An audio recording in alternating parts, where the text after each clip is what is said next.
शब्द सांगणार आहे ते तुम्ही शांतपणे ऐकून घ्याल अशी विनम्र विनंती करतो. तुमच्या नावाशिवाय सारा इतिहास संपूर्ण आहे. तुमच्या नावाशिवाय सारा इतिहास संपूर्ण आहे. लोकमान्य टिळक तुमचे कार्य तसे खास आहे. लोकमान्य टिळक तुमचे कार्य तसे खास आहे. अन्यायाविरुद्ध, गुलामगिरी विरुद्ध पेटून आपली ज्वलंत टेकणी आणि विचारांद्वारे जनतेला स्वराज्याचे बळकटी पाडणारे सार्वजनिक उत्सवाच्या माध्यमातून समाजामध्ये एकात्मतेची भावना निर्माण करणारे महान स्वातंत्र्य सेनानी म्हणजे लोकमान्य बाळ गंगाधर टिळक.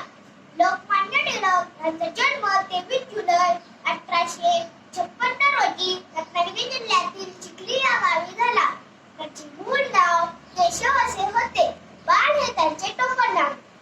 टिळक हे अत्यंत हुशार विद्यार्थी होते. गणितामध्ये विशेष गती होती. बालपणापासून त्यांना अन्यायाची चीड होती.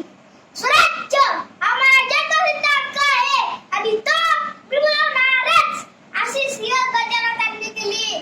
त्यांच्या या सिंह गर्जनेमुळे स्वराज्याचा नाममंत्र सामान्य जनतेच्या हृदयापर्यंत जाऊन पोहोचला. लहानपणापासून लोकमान्य करारी वृत्तीचे होते.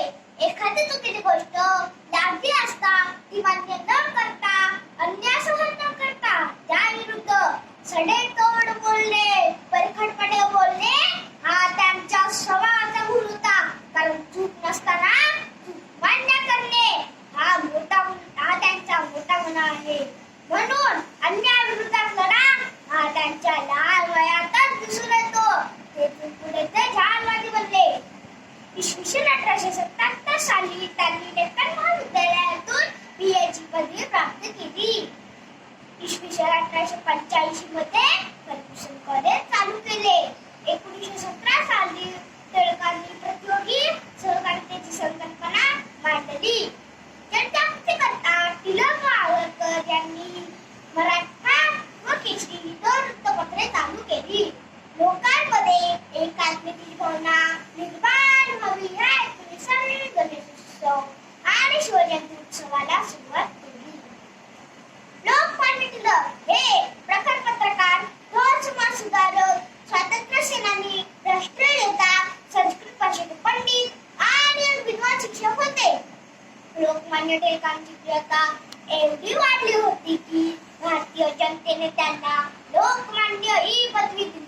लोकमान्य म्हणजे लोकांनी स्वीकारलेले.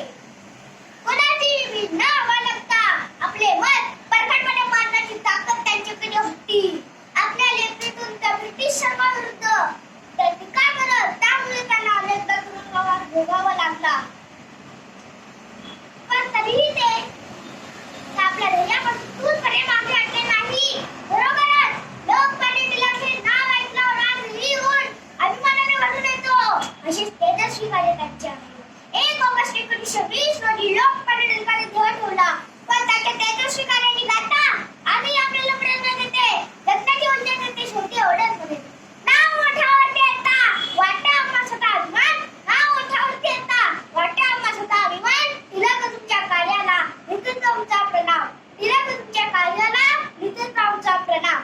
अशा पद्धतीने आपण लोकमान्य टिळक यांच्या विषयी माझे 2 शब्द ऐकून घेतले.